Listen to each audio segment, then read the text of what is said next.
Assalomu alaykum hurmatli student. Ikkinchi darsimizga xush kelibsizlar. Xo'p, bugungi darsimizda sizlar bilan application form to'ldirishda ko'rib chiqamiz, ya'ni qanday qilib ariza shaklini xatolarsiz to'ldirishda qayerdan olishdan boshlab to'ldirishgacha o'rgatib chiqaman. Birinchisi, o'zi application form qayerdan olinadi degan savolga javob bersak, GKS ofitsialniy sayti Studying Koreadan olinadi va kelinglar shu application formni olishdan oldin nimaga shu ariza shaklini to'g'ri to'ldirish muhim degan savolga javob berib o'taman. Birinchisi, tanlov jarayonining samaradorligi. Ya'ni tasavvur qiling, siz professorsiz, o'sha arizalarni qabul qiladigan va bitta student arizasini ko'rib chiqyapsizda, kamchiligi yo'q bo'lsa ham, lekin tushunmagan tomoningiz bo'ldi. Ya'ni bitta ma'lumotni boshqa joyga kirgizib qo'ydi. Misol uchun tasavvur qiling, aytishimiz mumkin, baholar GPA ga 100% shkalada yozmadida 4,5 yoki 5 qo'yib qo'ydi. Ya'ni o'zimizni baholash sistemamizda. Bunga hayron bo'lib qarash mumkin, professor va uni yechguncha bu muammoni oldini olguncha ancha vaqt ketadi. O'shuning uchun hech qanaqa ma'lumotlaringiz xato bo'lmasa yoki ma'lumotlaringizda tushunmovchiliklar, qiyinchiliklar yokida bo'lsa qanaqadir kamchiliklar bo'lmasa, ariza shakli tezda ko'rib chiqiladi, unga vaqt ketmaydi. Agarda qanaqadir xatolar bo'lsa, bu xatolarni oldini olish uchun boshqa dokumentlarga murojaat qilinadi. O'shuning uchun biroz vaqt ham ketib qolishi mumkin. Ikkinchisi, tashkilot talablariga moslik. Ya'ni NID va universitet kabi tashkilotlar shunaqa talab qo'ygan ariza shaklini to'ldirish bo'yicha. Shuning uchun shuni to'g'ri to'ldirib jo'natish muhim. Kelinglar bo'lmasam application forumda olishni boshlaymiz. Mana GKS ofitsialniy saytiga kirib olamiz. Ko'rgan bo'lsalaring, mana GKS degan highlight qilib turibman. GKS degan qismi turibdi, o'shani bosamiz va mana GKS ga aloqador o'tgan darsda aytganimdek har qanday yangiliklarni shu saytdan topsangiz bo'ladi. Misol uchun oxirgi kim yutganlari, final announcementlar, yangiliklar, ikkinchi raundlardan kim o'tgani yokida bo'lsa mana yangi scholarship qo'shilibdi, o'shini. Kelinglar bo'lmasam ariza shaklini olamiz. Ko'rgan bo'lsalaring 2025 Global Korea Scholarship for Undergraduate Degrees deyapti. Ya'ni bakalavr uchun ariza shakli o'zi chiqib keldi degan ma'lumot qo'yib qo'ygan. Qachon o'zi ariza shakli chiqadi? Universitetga hujjat topshirish qabullari ochilganda. Ochilmaganda ariza shakli chiqmaydi. Shuning uchun bu qabullar ochilib bo'lgan, ariza shaklini ham chiqarib qo'yishgan. Bakalavr bo'lsa shu har oyda, ya'ni har yilda 9-oyida, sentyabrda ochiladi. Magistr bo'lsa bu yil erta ochildi, o'sha yanvarda oxirida. Shu atrofida, shu yerda o'sha ma'lumotlar chiqib keladi. Misol uchun bosamiz. Mana ko'rib turgan bo'lsalaring ma'lumot keldi. Endi 6 ta fayl turibdi. 6 ta fayl bu qaysi biri desalaring, misol uchun birinchisi application guideline turibdi. Ariza shakli haqida ma'lumot ingliz tilini tushunadiganlar uchun, ikkinchisi koreys tilini tushunadiganlar uchun. Ikkalasi ham bitta narsa, faqat bittasi ingliz tilida, bittasi koreys tilida. Uchinchisi mana GKSU application form, ya'ni ariza shakli. To'rtinchisi universitet haqidagi ma'lumotnoma, beshinchisi qolgan universitetlar haqidagi ma'lumotnoma, oltinchisi promotion poster, ya'ni reklama, yettinchisi tez beriladigan savollarga javoblar. Saytda xato bor ekan, 1 2 3 4 qilib yozib ketibdi. O'shuning uchun men 7 ta qilib o'qidim. Asli 7 ta fayl, 6 ta emas. Shuning uchinchisini bosamiz, application form, ya'ni ariza shaklini bosamiz va mana ko'rib turganlaringdek yuklab olamiz. Yuklab oldik.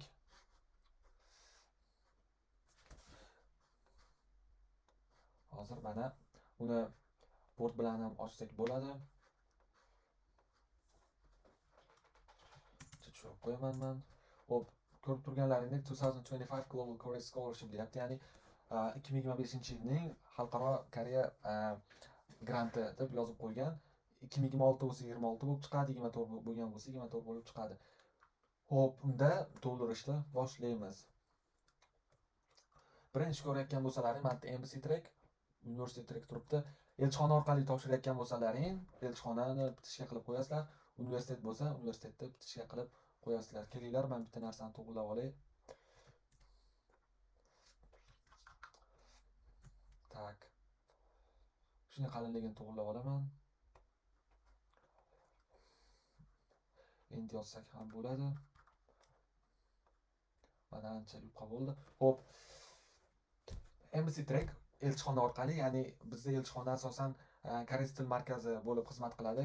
O'zbekistonda, Toshkentda, Toshkent o'sha koreys til markaziga olib borib berishlari mumkin. Embassy Track orqali topshirayotgan, universitetlar orqali topshirayotgan, to'g'ri universitetga jo'natadi va universitetda bitishga qilib qo'yadi. Birinchi bo'lib name of institution receiving application deyapti. Shu ariza shaklini qabul qilayotgan universitetning nomi. Misol uchun bu siz topshirayotgan universitet. man olib tashlasangiz ham bo'ladi. Men o'zimning misolimni ko'rsataman. Shunda to'ldirib yutib kelganman va xuddi shu ma'lumotlarni yana kirgizib beraman sizlarga. Yongjin University, ya'ni bu meni universitetim. Siz o'zingiz universitetingizni kirgizasiz batga. Keyin mana yerda family given middle shaklida beryapti. Oilaviy ism, berilgan ism va o'rta ism. Xuddi shunaqa shaklda yozishimiz kerak biz ham. Ya'ni meni holatimda Rahmonov, Ulug'bek, Rahmonali o'g'li bo'ldi. Endi davlatimiz country of citizenship fuqarolik davlat, demak O'zbekiston bo'ladi bunga. Keyin men kengaytiraman. Bo'ldi, bu ma'lumotlar bo'ldi. Mana yerda aytayaptiki, checklist deyapti. Bu checklist o'sha qaysi hujjatlaringiz bor yo'qligini aytasiz. Bitishga qo'ygan deyapti. Hujjatlaring bor bo'lsa deyapti. Misol uchun men o'zim holatimga taqqoslab yana qo'yib ketaman. Xo'p. Tak. Birinchisi application form ariza shakli to'ldiryapmiz. O'sha bu ham to'ldirib boriladi. Bitishga qo'yaman. Men to'ldirganman. Personal statementni ham bitishga qo'yamiz. Study plan ham yoziladi, baribir unga ham qo'yamiz. One letter of recommendation tavsiyanoma xatiga ham bitishga qo'yamiz. Applicant agreement bularni ham tushuntiraman. Bunga ham qo'yamiz, bunga ham. Keyin proof of citizenship pasportlarimiz va o'sha ota-onamizning pasporti bunga ham qo'yiladi. High school graduation certificate attestatimiz bunga ham qo'yamiz va akademik transkript, ya'ni GPA baholar bunga ham qo'yamiz. Endi bular kimlar uchun deyapti? Mana aytyaptiki required for relevant applicants. Ma'lum bir darajadagi applikantlar uchun talab qilinadi, nomzodlar uchun, hammaga ham emas. Qanaqa nomzodlar desalaring, bitta etnik koreyslar ham bor, keyin maktabni bitirib, kollejda o'qib, universitetga kirmasdan o'sha kollej ta'limini olib turib topshirayotganlar bor. Ko'radigan bo'lsangiz, mana associate degree deyapti, ya'ni kollejda bitirganlik, bitirmaganlik. Kollej bitirgan bo'lsangiz va attestativ olgan bo'lsangiz, kollej bo'yicha bunga bitishga qo'yasiz. Bizda deyarli kollejlar adashmasam 2001-yildan boshlab 11 yillik ta'lim bo'lgani uchun ko'p odamlar kollejda o'qimaydi. 11-sinfni bitirib topshirsa bo'ladi. Shuning uchun bu tomonlari o'shuning uchun required for relevant applicant deb yozib qo'ygan. Ikkinchisi u transkripti 12, 13, 14 bu o'sha etnik koreyslar uchun fuqarolik urushlariga qatnashganmi yoki bo'lsa o'sha etnik koreyslik haqida guvohnomasi haqida ketilyapti. Bu hujjatlarda qanaqa to'g'irlash, qanaqa shaklda to'g'irlash, hammasini hujjatlar to'g'irlash qismida ko'rib chiqamiz. Faqatgina biz qaysi bor, qaysi yo'qligini ko'rib chiqamiz bu darsda. Lekin hujjatlar to'g'irlash qismida albatta ko'rib o'tamiz. Misol uchun topic va IELTSlar bo'lsa, kopiya va original variantlari misol uchun bitishga qo'yamiz. Men topshirganman. Qolgan sertifikatlarni ham topshirganman. Applicant's passport copy, applicantda pasport kopiyasi o'zimnikini topshirganman. Demak, mana shu 5 ta hujjatdan tashqari men hammasini topshirganman. Hammasi menda bo'lgan. Umid qilamanki, sizlarda ham bo'ladi. Ba'zi bir anaqalar bo'lmasligi mumkin. Hujjatlar misol uchun IELTS bo'lmasligi mumkin, topic bo'lmasligi mumkin. Yo'q bo'lsa X qilib qo'ying. Bitta ham aytib qo'yapti, optional deb yozib qo'yapti. Deyarli X qilishingiz ham shart emas. Bitishga qo'ymasdan ketsangiz, shuni o'zi kifoya. Kengaytiraman. O'sha mana bu tomonni ko'rib o'tdik. Hozir mana buni ko'rib o'tdik. Endi forum 1 ga qaytamiz. Tak.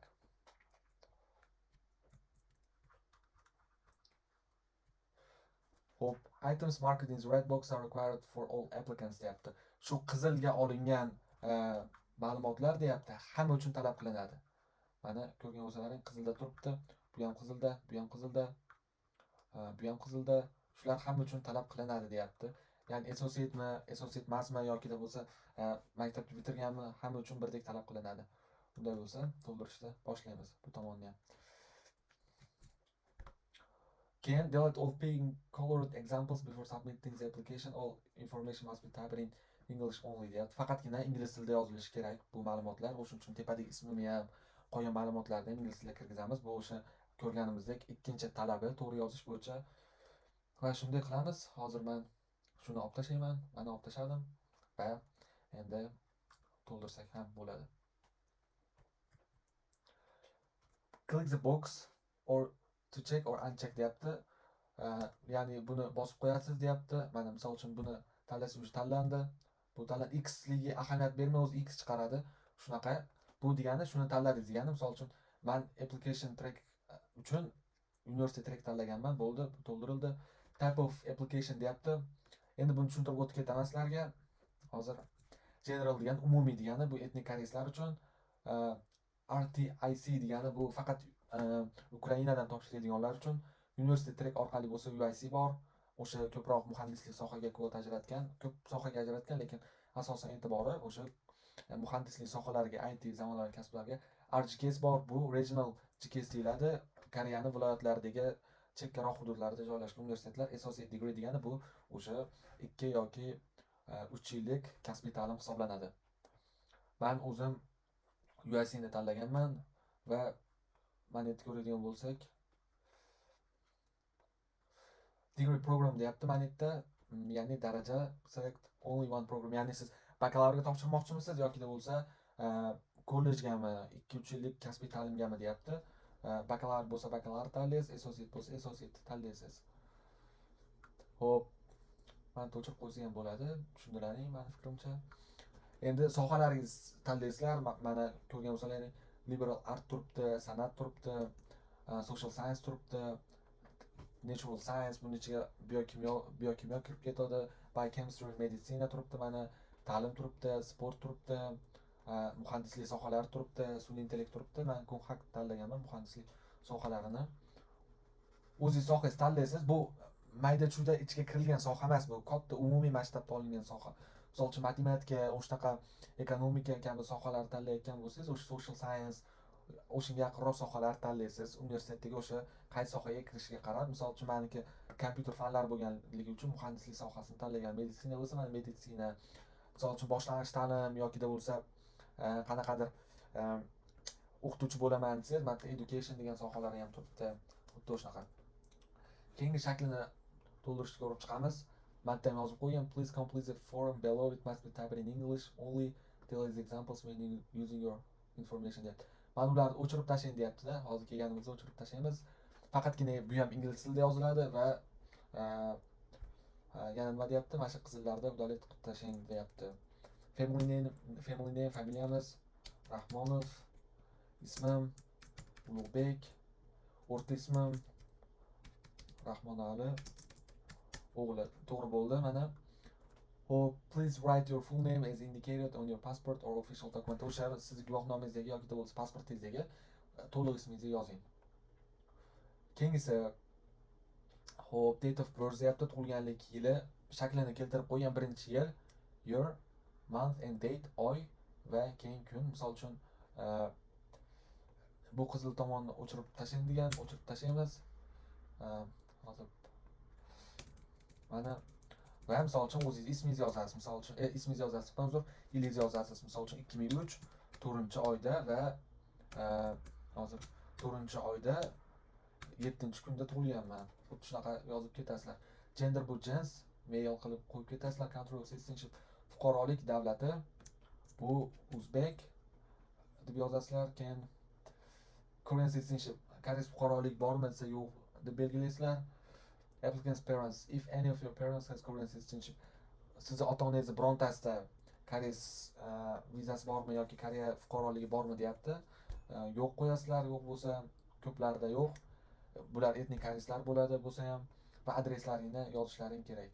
Hozir ko'rgandek, misol uchun Uzbekistan, Fergana City, Alisher Navoiy Street,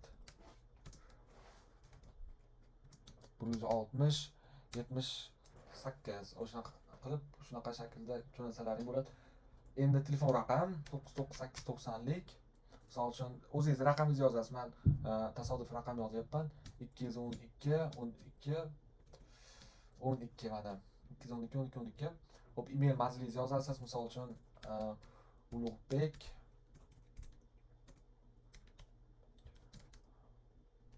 Rahmonov 08 yoki bo'lsa o'sha o'zlaring maillaringni yozasizlar.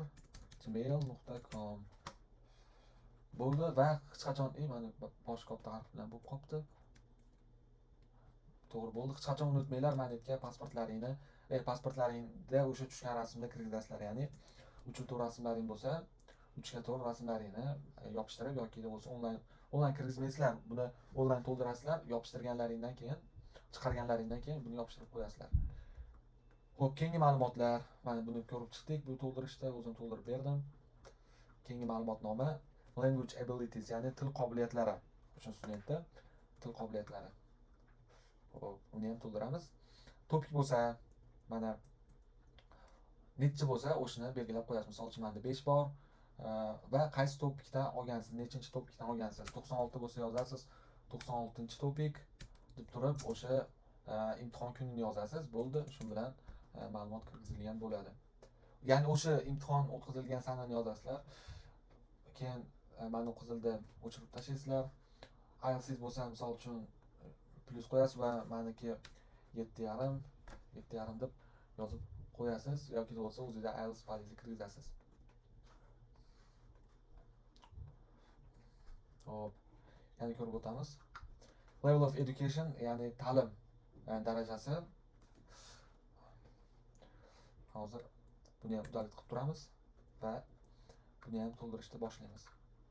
High school name, misol uchun o'qigan maktabingiz nomi berishingiz mumkin. 29-chi public schoolni berishingiz mumkin. O'zingiz o'sha maktabingiz nomini berasiz. Undan tashqari lokatsiyasi, misol uchun Fergana City, Alisher Navoiy ko'chasi, Alisher Navoiy Street deb turib, o'sha maktabingiz manzilini berib o'tib ketsangiz ham bo'ladi. Hop, period of attendance, nechinchi yillar qatnagansiz, boshlagan yilingiz va tugatgan yilingiz. 9, 10, 11 asosan qo'yiladi, chunki bu high school program deyapti, yuqori maktab, ya'ni katta maktab, o'sha 9-sinf, 10-sinf va 11-sinf. Misol uchun men yozishim mumkin. 2020 va 2023 gacha qatnaganman deb. Date of graduation deyapti, ya'ni bitirganlik kuningiz. Bu ham xuddi o'shunaqa, misol uchun yil, oy, kun shaklida yoziladi. Misol uchun men 2023-yil bitirganman. 2023 monthni oyni ko'radigan bo'lsak, o'sha mayda bitiramiz, ya'ni 5-oy 25-kun qilib o'sha bitirganlik kunlaringni yozib qo'yasizlar.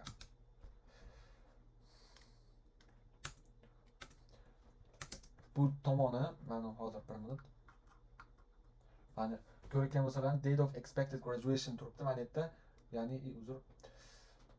ya'ni kelajakda o'sha bitirish sanasi. Bu qanaqa kandidatlar tushunsalaring, o'sha 11-sinfni bitirmagan, oxirgi chorakda o'qiyotgan, chekkaga topshirmoqchi bo'lganlar o'sha nima desa bo'ladi, kelajakdagi bitirish sanasi, ya'ni qachon bitiradi, o'shini xuddi men bergan shaklda kirgizib qo'yasizlar. Mana buni ham, bu tomonni ham ko'rib chiqdik. Endi associate degreeni ko'radigan bo'lsak, ya'ni bu kollejda o'qiganlar uchun. Qaysi kollejda o'qigansiz, misol uchun Sanoat kolleji bo'lsa, ismini yozib qo'yasiz. Bunda ham lokatsiyani jo'natasiz, lokatsiyani yozasiz, sohangizni yozasiz, bitirgan kuningiz, bitirgan degree award date, bu attestatsiya olgan kuningiz va o'sha tepada aytganimdek oxirgi yilida bo'lib topshirmoqchi bo'lganlar ham shu oxirgi bitiruv yilini yozib qo'yadi. Keyingi savoli, have you ever earned a bachelor's degree in the past deyapti. Oldin bakalavr darajasini olganmisizlar deyapti. Misol uchun men no qo'yganman va bu qizil joyni albatta olib tashlang. Hozir 1 minut.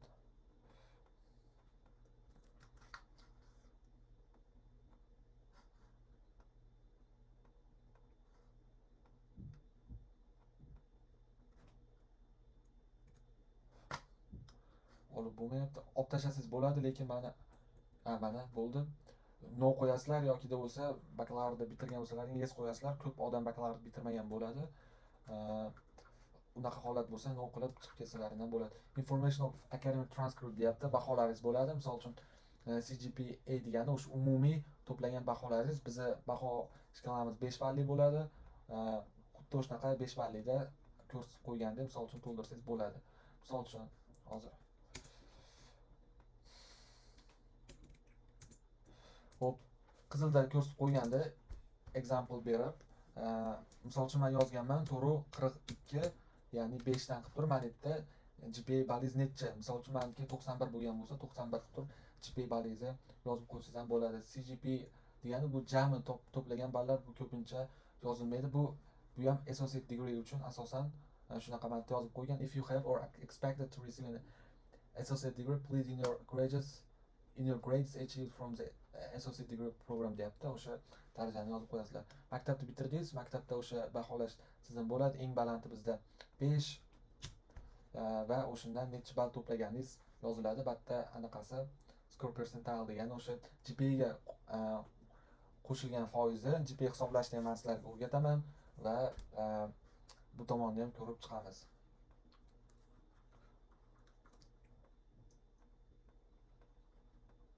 Bu tomon sizlarga shart emas. Bu tomoni kollejdagilarga. Xo'p, mana GPA indicated in the original transcript, ya'ni haqiqiy transkriptingizdagi o'sha ko'rsatilgan ballar. Birinchi yil, birinchi semestr necha ball olganingiz, ikkinchi semestr, ikkinchi yil 1-2 necha ball olganingiz shunaqa bo'lib ketaveradi. Bu o'sha bakalavrni bitirganlar uchun. Agarda mana shu yerda yes qilib ketgan bo'lsa, ya'ni o'sha 4 yillik o'qishda.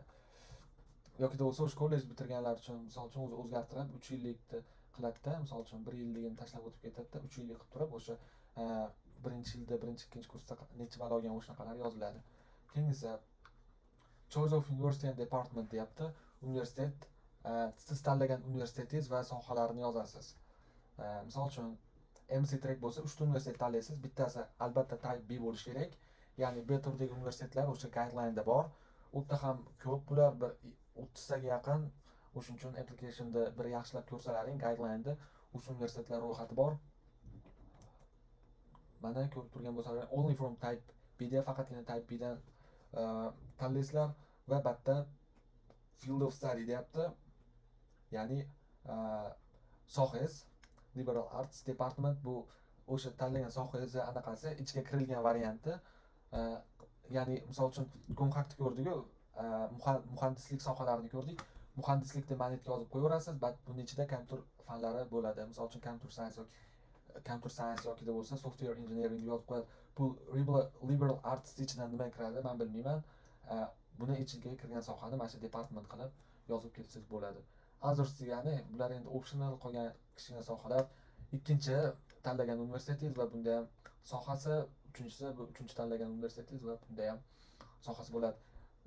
Universitetlik bo'lsa bitta universitet tanlaysiz, UIC, RGKS or associate'lar orasidan universitetingiz nomini yozasiz, mashlarga o'xshab manetga sohangizni yozasiz. Ya'ni meni holatimda kelinglar, mashq qilib olib tashlaylik. Holatimda misol uchun xo'p, engineering bo'ladi, muhandislik.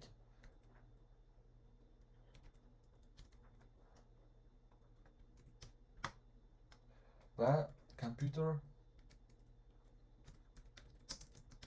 science, ya'ni kompyuter fanlari bo'ladi. Bu shart emas bu tomoni.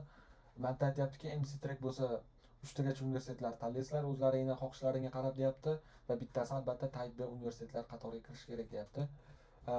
University Track bo'lsa faqatgina bitta universitet tanlanadi va o'sha universitetga hujjat topshiriladi.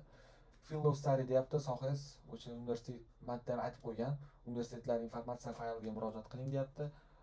Sizlar ham o'sha guideline-ga murojaat qilib yoki university information fayliga murojaat qilib bilishlaring mumkin. Keyingisi previous visits to Korea or currently residing in Korea. Oldin Koreyada bo'lgan bo'lsangiz, marta qachon bo'lgan saningizni yozasiz, nimaga turganingizni yozasiz, qaysi shaharda turganingiz, Seul, Shonan, Daejeon, Busan ketaveradi. Affiliated organizations deyapti. Kimni anaqasi mas'uliyatida bo'lgansiz, o'shani ham yozasiz. Visa turist D4mi yoki podkursdami, D2mi, o'shanaqalarda yozasiz. D4 asosan o'sha o'qish maqsadida ishlatiladigan vizalar, D2, D4 yoki ishchi viza bo'lsa, o'sha ishchi vizani ham kirgizib ketsangiz bo'ladi. Yoki bo'lsa hozir yashayotgan joyingiz bo'lsa, qanchadan beri yashayapsiz, nimaga turibsiz, qaysi shaharda, kimni nazoratida yoki o'sha kim mas'ul, qaysi universitet mas'ul, yoki bo'lsa viza turist. Xo'p, 11-si previously received scholarship from Korean government or institutions deyapti. Koreya davlati yoki shu institutdan biron marta scholarship olgan bo'lsangiz, ya'ni qanaqadir grant olgan bo'lsangiz, o'shani ham yozib ketasiz. JESCO, GKS har xil grantlari bor Koreyani, qaysi misol uchun o'zining granti bor. Shunga o'xshaganlar bo'lsa, qaysi yillari name of the scholarship, o'sha grant nomi va kim sponsorlik qilgan o'shanaqalarni ham yozasiz. Xo'p, mana ko'rgan bo'lsangiz, bitta pastga tushamiz hozir. The answers I have given above are true and correct to the best of my knowledge deyapti. If my answers contain any kind of falsehood, I will take any legal responsibility. Aytganimdek, o'sha tushunmovchiliklar, kamchiliklar, xatolar bo'lmasin, chunki shu joyiga siz qo'l qo'yasiz, to'liq ismingizni yozasiz va kunini yozasiz application to'ldirayotgan. O'shuning uchun siz berayotgan ma'lumotlar to'g'riligiga ishonch hosil qiling. Mana bu yerda xuddi o'shanaqa aytyapti. Men berayotgan javoblar to'g'ri va o'zimga bilimimga xoslangan javoblarni beryapman deyapti. Correct to the best of my knowledge. Ya'ni o'sha qo'limdan kelgancha to'g'ri javoblar beryapman. Agarda men javoblarim qanaqadir xato bo'lsa yoki xatogarchilik bo'lsa, men o'sha javob beraman o'sha xatoga deb. Misol uchun application to'ldirgan saningizni yozasiz, ismingizni yozasiz va menga qo'l qo'yib qo'yasiz. Misol uchun men yozib ketsam 2025 02 01 oy va kun qilib yozib ketsalaring bo'ladi. Misol uchun men to'liq ismingizni yozasiz, tepadagi o'xshab Rahmonov Ulug'bek, Rahmonali o'g'li yozganimdek to'liq ismingizni yozasiz va menga albatta qo'l qo'yish esdan chiqmasin. Kelinglar, ariza shaklini, boshqa qismlarini ham to'ldirishni o'rganamiz. Biz mana yerda to'ldirdik. Ko'rgan bo'lsalaring, endi biz mana yerda to'ldiramiz, ya'ni personal statement form 2. Personal statement bu o'zingizlar haqqingizda yoziladigan insho, ya'ni personal statement chagisogiso deb ataladi koreys tilida. Mana yerda berib qo'ygan yoki ingliz tilida yoki koreys tilida yozishlaring kerak va mana yerda font nomi bor, New Times Roman ga qo'yib 11 o'lchov bilan yozishlaring kerak. This should include the following as insho, mana shu narsalarni o'z ichiga olish kerak. Please remove the instructions after reading it. O'qib bo'lganingizdan keyin bu instruksiyalarni o'chirib tashlasalaring ham bo'ladi deyapti. Ya'ni shu narsalarni o'qib bo'ldingizmi, o'chirib tashlashingiz mumkin. It's recommended to submit a supplementary documents that can prove that you have described it in this personal statement. Please number each document and submit that as other documents. Other documents can be submitted in simple photocopies without authentication. Shu joyda yozgan narsalaringni, ya'ni yozgan yutuqlaring, sertifikatlaring bo'lsa, men shuna sertifikatlar olganman desalaring, aytib qo'yaptiki, dokumentlar qatoriga qo'shib qo'ying, reference sifatida qoldirib keting deyapti. Xo'p, men ko'rdik, qanday yozishda mana bu joyni udalik qilib tashlaysizlar. Mana shular instruction deyiladi. Bu joyni ham udalik qilib tashlaysizlar va New Times Roman turibdi. Mana yerda ko'rgan bo'lsalaring, hozir men ko'rsataman. Mana yerda ko'rayotgan bo'lsalaring, New Times turibdi, tayyor o'zi turibdi ekan. Mana mashinaga qo'yib turib va 11 shift bilan yozib ketsalaring bo'ladi. Meniki tayyor o'zi qo'yilib qo'yilgan ekan. Sizlarda ham shunaqa bo'ladi o'zi. Personal statement yozib ketishlaring mumkin. Misol uchun the main reason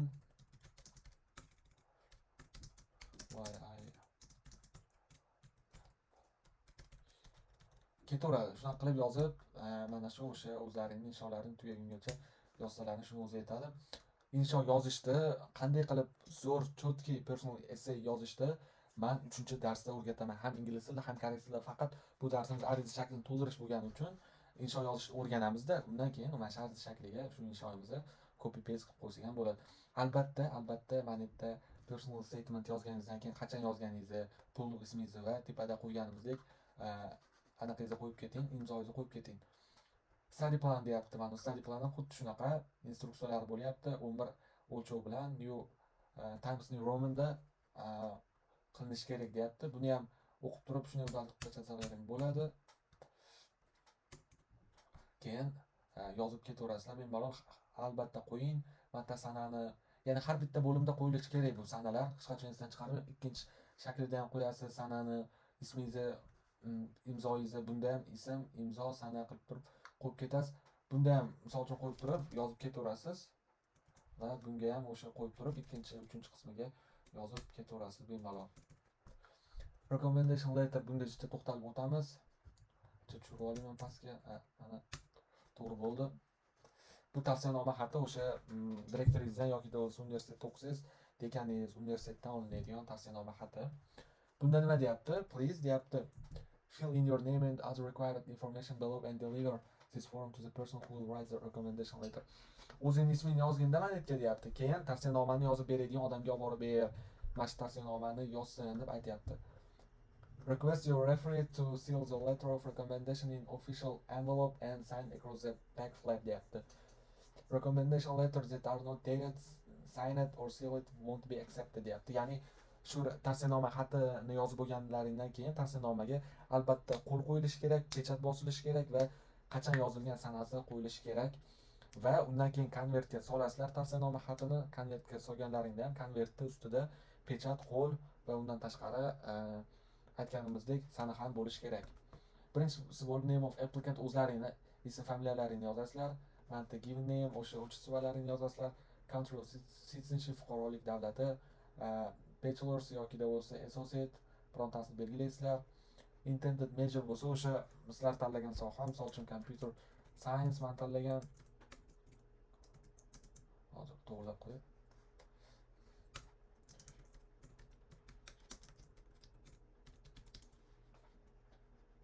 To'g'ri bo'ldi mana. Endi bu tomon tavsiyanoma yozib beradigan odam tomonidan to'ldirish kerak. Ya'ni hozir to be completed by the referee tavsiyanoma kim yozib bersa o'sha to'ldiradi deyapti. Bu endi tavsiyanoma yozayotgan odamga aytyapti, rahmat shunaqa tavsiyanoma yozib berayotganingga deyapti.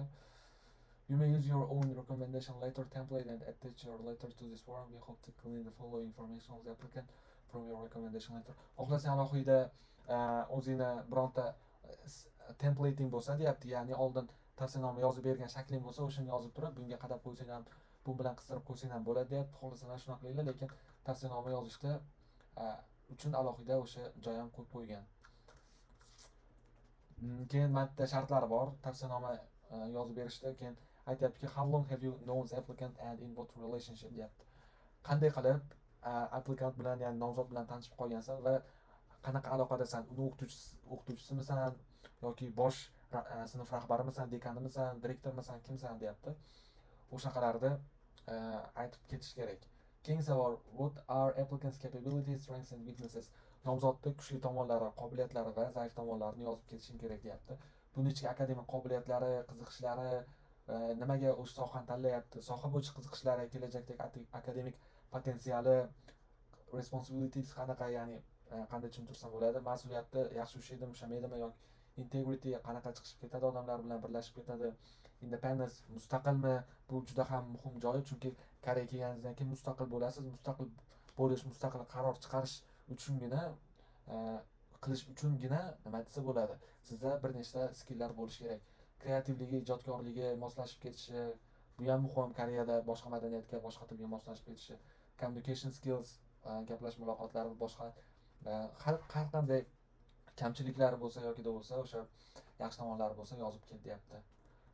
Please comment on the applicant's performance record, potential or personal qualities which you will believe would be helpful in considering the applicant's application for the proposed degree program. Ya'ni GKSga tanlab olishimiz uchun o'sha qo'ldan kelgancha xolis yondashib, sen o'zing yordam berish mumkin bo'lgan shaxsiy sifatlarni yoz, potensiallarini yoz yoki bo'lsa qilgan ishlarini yoz deyapti. Endi tavsiyanoma yozib berayotgan odamning ismi yoziladi. Menga misol uchun o'qituvchilaringning ismi, menga qo'li o'qituvchilaringni yoki tavsiyanoma xatini yozayotgan odamni date, kuni, position or title nima ish qiladi, director yoki principal yozib qo'yasizlar, maktab direktori bo'lsa yoki o'qituvchi bo'lsa head teacher deb yozib qo'yasizlar, maktablaringning nomi shetga va maktabda adresi, mana zip kod, Farg'ona bo'lsa Farg'ona zip kodi, Toshkent bo'lsa Toshkent zip kodi, mana o'sha email manzili sizniki emas, endi tavsiyanoma yozayotgan odamniki.